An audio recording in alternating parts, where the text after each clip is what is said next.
What an amazing. We're recording. We got it. How you doing, man? Thanks for coming in here this Saturday. No, thanks for taking the time. I appreciate it. Man, a lot of movies, they horror films, they try to capture the 70s, mid 70s feel, and they don't, but you could tell they're trying. You did it here. Was there a point of reference, or how did that process go? We just worked really hard at it. I think it's harder than people think, which is probably sometimes why they don't quite make the cut. But Tom Hammock, the production designer, and we lost a lot of sleep trying to make sure every gas pump, every candy bar, every bag of chips, every beer that they were on point. And so we just worked super hard on it, because I felt like if we're going to set a movie in 1979, you really have to believe that it's there. It just needs to feel like a lost movie of the era. That's amazing. When you guys cut the trailer, were you involved in it? Because the trailer looks amazing, but it's not what the movie is, kind of. It's like we expect supernatural. We don't know what to expect with the film. Was that something you were really looking into, not spoiling the movie with the trailer? I was involved in part of it and trying to make sure that we didn't spoil, that we teased enough but didn't spoil too much, because it is a movie that I think is best experienced. The less you know about it, the better. That's not always the case with movies, but in this movie, chances are whatever you think this movie is, you're not right. So I think it's a fun movie to go in. The less you know, the better. Or if you think one thing and if it zigs instead of zags. So that we were mindful of that for sure. Was it pitching this? Was it any difficult? It's weird. It's kind of like I think it's kind of out. You guys should go out and check it out. It's out on digital, I believe. It's kind of like a love story horror movie. How would you explain it? How did you pitch this? Well, I think I pitched it as a real love letter to independent filmmaking in a way. I mean, to me, I really loved the craft of filmmaking, and I wanted to make a movie that was about people doing that, and that would sort of hopefully make you think about the craft that goes into making a horror movie. So the pitch was generally that. And then of course there was the plot and the story and the old people and that got, that had the horror elements to it. But the core of the movie for me was just a love letter to cinema in a way.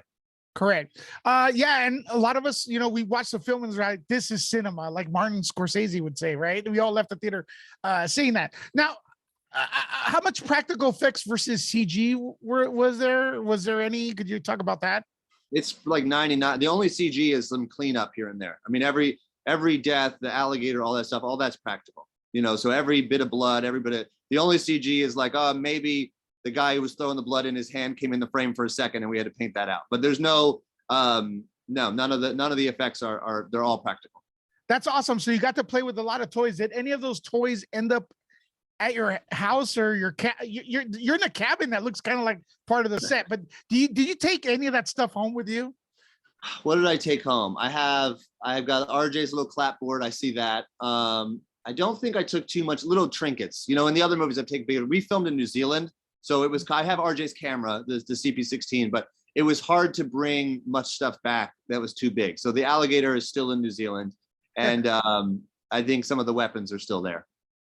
Awesome. Now, with whatever you want to share with us, I came out of this movie, I was on cloud nine. I love horror movies, especially when it's taken serious, right? I don't like just horror gore for no reason. This was awesome. I was on cloud nine. But then I heard there's some sequel, prequel.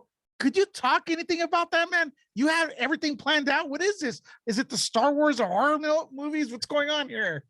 Yeah, I mean, it seems like everybody's making. Well, first of all, you can't make a slasher movie without making a bunch of sequels. So, but yeah, it's a prequel. It takes place in 1918 and is about Pearl when she's younger.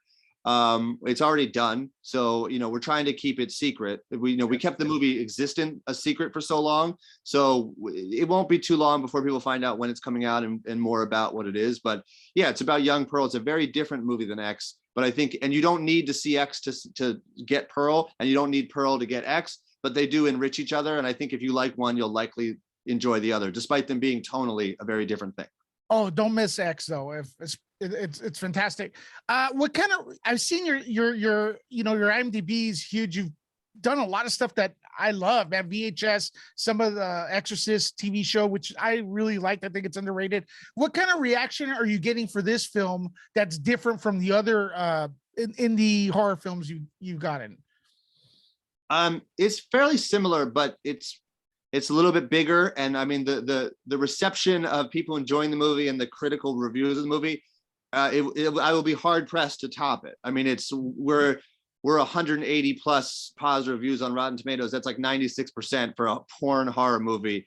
I mean, it's borderline miracle. So I'm just very grateful. And we made this movie as a love letter to cinema. So the fact that people are really getting it, and they're enjoying the movie, but they're also getting the filmmaking aspect of it, and they're getting the charm of that.